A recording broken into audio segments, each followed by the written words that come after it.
the research is again that we have 60 to 80,000 thoughts a day. I think I'm on the higher range. And 80% of our thoughts are actually negative, which is what research in the mindfulness field is about. And we don't recognize it, right? So we don't recognize when we're beating ourselves up or judging ourselves or making assumptions. And so really this is this creating a kindness rock for somebody else and for yourself is a daily practice. It's mindfulness, it's art therapy, it's taking that time to sit, observe, let it go, give yourself what you need, and go do something nice into the world. Welcome to the Kindness Factor podcast, sharing life-changing personal stories of the transformational impact of deep kindness. Hosted by Dr. Elia, the happiness doctor, and Randy McNeely, the kindness giver. Thank you for joining us. Good morning, good afternoon, or good evening, wherever you may be. Welcome to another episode of the Kindness Factor podcast. I'm Randy McNeely, known as the kindness giver. I'm joined by my amazing co-host from all the way across the pond, coming to us from Galaxy City, Greece. We are thrilled to have this amazing lady, wonderful lady, the founder of the Kindness Rocks Project, Megan Murphy, with us today. I want to tell you just a little bit about Megan. She's got so many accolades, I should say. I can pronounce that word, accolades. So many great things that she has done. I could be here for a long time just talking about that. But I'm going to give a brief introduction and then we'll jump into it and let you get to know her for yourself. Megan Murphy, she's the founder of the Kindness Rocks Project, which is a grassroots initiative. It's now in 90 countries and includes millions of participants. And here's the beautiful thing about her project. It's got a unique place in art history. It's one of the world's largest participatory and interactive works of art ever created. And we're going to talk a little bit more about that. And Megan is a professional coach. She's a women's empowerment coach. She's also an author of many books, which include A Pebble for Your Thoughts, How One Kindness Rock Can Change Your Life. She's also got the Kindness Rocks Journal and the Conversations Workbook for Kids, as well as the Art of Connecting Workbook. And she delivers workshops. She speaks to audience in the country around all about the topics around the Kindness Rock Project and art, connecting art and conversations, etc. Megan, there's so much more I could say and share, but we want to jump in and just listen to you and hear your story. Thank you so much for joining us today. We really appreciate you. welcome. Thank you for having me. Normally what we do right off the bat, the purpose behind the show is to invite interesting guests that have had a story, all right, let me rephrase that, have had an experience with a kindness hero, someone or several someones who have stepped into their life and shown kindness in a way that has impacted them and still impacts them. And we would love to have, do you have a story like that you could share with our audience? I do. Probably a lot. Yeah, but this one may be very surprising. And I'll talk a little bit more about that in a moment, but that kindness hero was actually myself. I was walking the beach during a really challenging time in my life. One of those moments that as human beings, we all go through where we're just seeking inspiration, guidance, we're going through life. And I was seeking just anything in my day that would bring me a moment of joy or bring me some insight of what the next step in my life would be. I had been an entrepreneur for 15 years and built this very successful business, which I should have been really happy and joyful about. And yet, as my business started to get more successful and I was achieving the goals that I wanted, I realized that I was losing my happiness and joy along the way. Things must have shifted. And so I made the really challenging decision to walk away from that and then just start walking the beach, trying to find out, like, what is it that I'm supposed to be doing with my life, or what is it that will return me to me again, being the most joyful, my most joyful self. And so on those beach walks, I found heart rocks and pieces of sea glass, like many people do. And they to me, they were signs from my mom and dad because I had lost them when I was in my early 20s. They had passed. So I was like, oh, thanks, Dad, for this heart rock. That's like wonderful. It made me happy. And, then I started like asking them questions and like, what's the answer? Like, could you send me a heart rock if it's a yes? And, many people do that. We have these conversations with our loved ones. But on that, or during that process, I realized that those answers came within me, right? It's not like outside, there was no forces that were, giving me that insight, but that was coming from within me. And that's when I noticed other people looked like they were having challenges as they were walking the beach. And I started dropping the rocks for them with messages, which would be like my heart-shaped rock for me. But the process of creating those messages, and here I get to the point about who is my kindness hero and me, being bold enough to say that it was me, but I had to give the kind message to myself that I needed. And so that is really an important process of what the Kindness Rocks project is all about, because we were told growing up to always do kind things for others, and yet sometimes at the expense of ourselves. And so that's kind of what the project is giving yourself the kindness that you need. I love that. And that's a very unusual answer for all the episodes that we've done. Nobody's answered it quite the way that you have. so that's beautiful. So how did that explode in the way that it has and help Yes. other people? So it's so interesting because as human beings, again, we all go through life challenges. Sometimes we're up, sometimes we're down. We share human emotions. That's what connects us all to one another. And so when I would write a message and if it said, hang in there or you're doing great, these messages that I needed myself, and I would then put it out into the world for somebody else, that person would find that message, pick it up, and immediately they think about the message like, oh, wow, I needed this, or this resonates with me. And then after that, they realize, oh, wait, another human being made this for me. And so that was intriguing, I think, for people along the way. And then they would kind of think, oh, well, maybe I could do this for somebody else because it made me feel so good. And, just like kindness and everything, once we do that, it also helps us feel better. And so it just started growing and growing because I live on Cape Cod in Massachusetts, in the US, where people from all over the world come to vacation. And I would plant these kindness rock inspiration gardens. And that's how it took off. People would take pictures and then they'd email me and ask me how they could do this in their community. How did they know it was you? I'm kind of curious. So that's a really great question.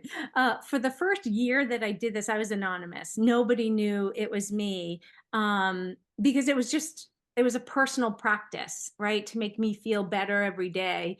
And my daughter at the time was a teenager, and they all know about social media. And she said, you should put a hashtag on the back of the rocks. And I didn't know what a hashtag Oh, was. And she said, if you put a hashtag, the Kindness Rocks Project, then people will look that up on social media. So if you take a picture of the rock and post it there, it's addition to the placing a rock someplace in the community, you can post that picture online and you can inspire somebody there. So eventually, after being anonymous for a year, I started a website. And I remember my first interview with a media outlet. I said, nobody knows it's me. I don't want anybody to know it's me because it's not about me. And so they filmed me from the back of my head.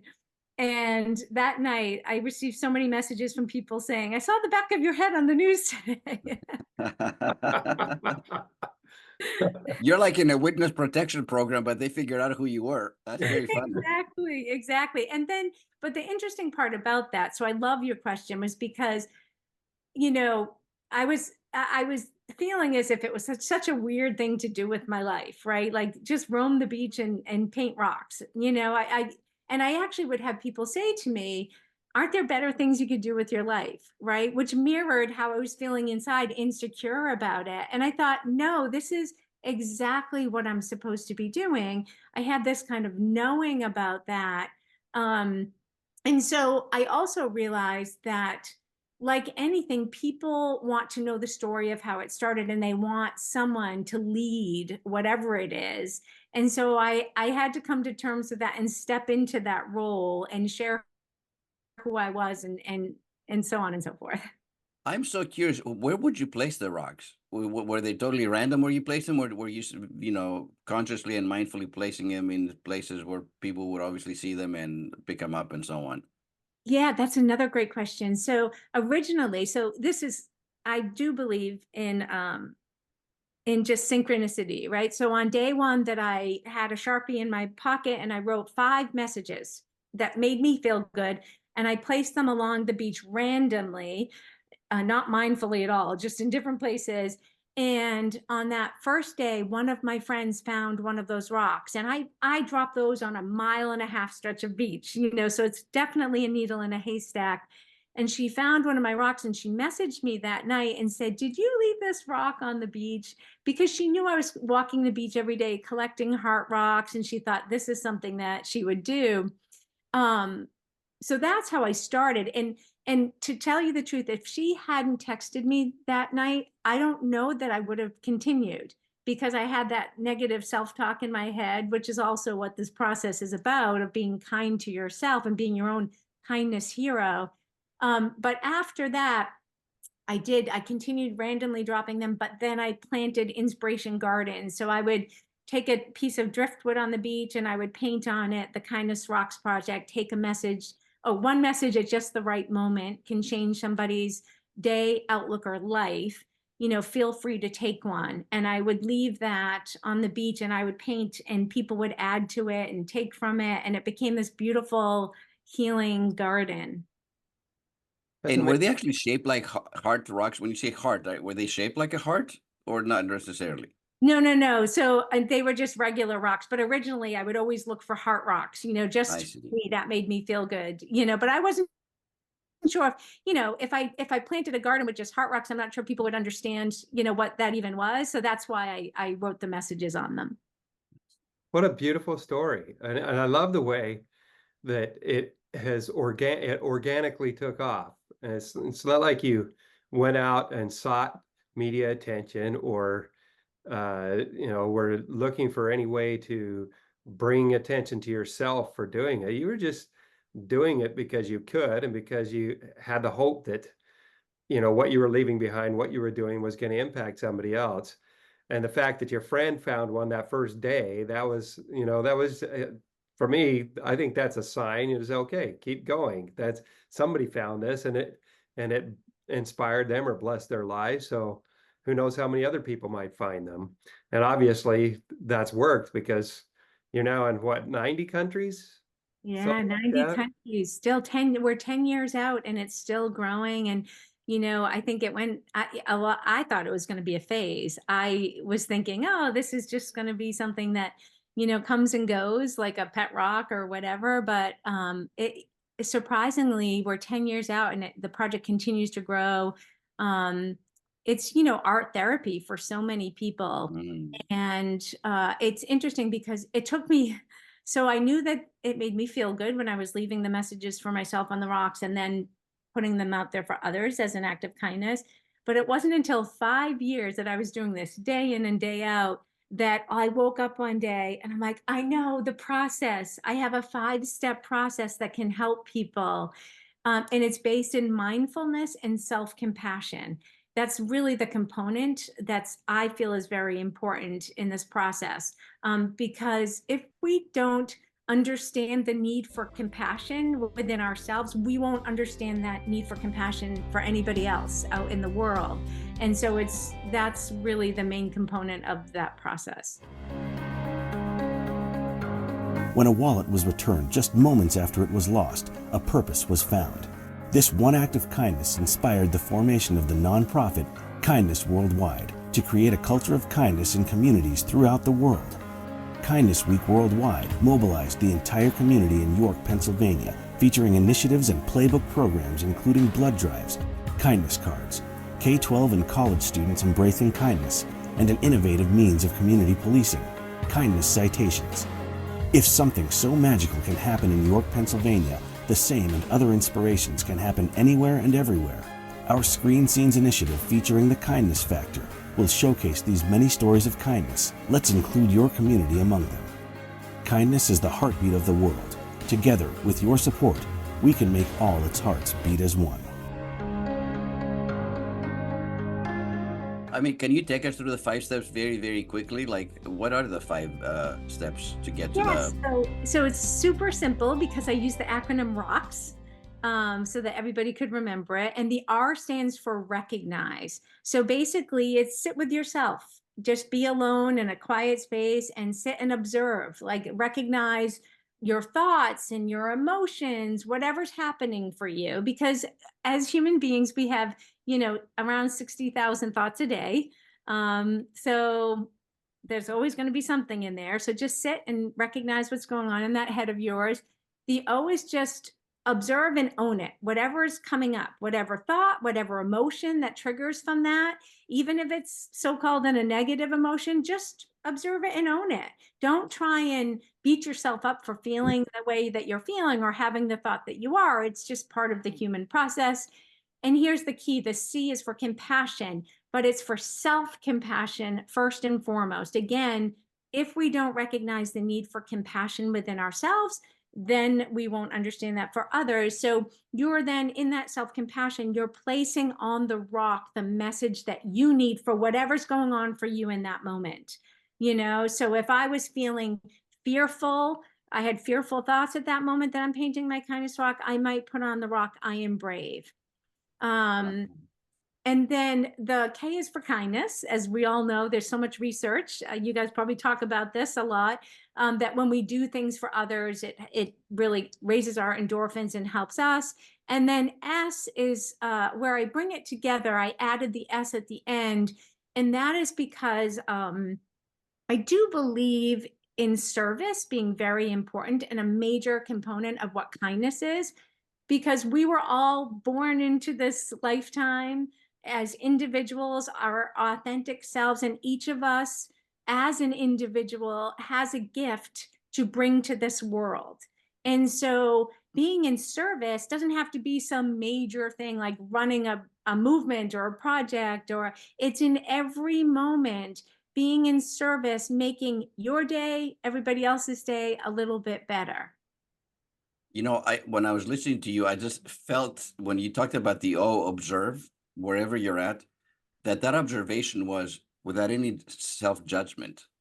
Yes. It was just an observation. It's kind of like I'm not putting in, no matter what mood I'm in or how I'm feeling and what thoughts are going through my mind, just to observe them without judgment. And I feel like that's so beautiful when we do that. Exactly. I think, the research is again that we have 60 to 80,000 thoughts a day. I think I'm on the higher range. And 80% of our thoughts are actually negative, which is what research in the mindfulness field is about. And we don't recognize it, right? So we don't recognize when we're beating ourselves up or judging ourselves or making assumptions. And so really this is this creating a kindness rock for somebody else and for yourself is a daily practice.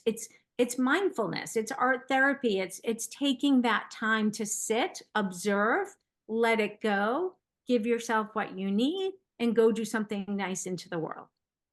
I just love, the words that besides observe, which to me speaks a lot, because a lot of times when we observe, we judge, like you said, 80% of our thoughts tend to be negative. Just the word compassion, kindness, service.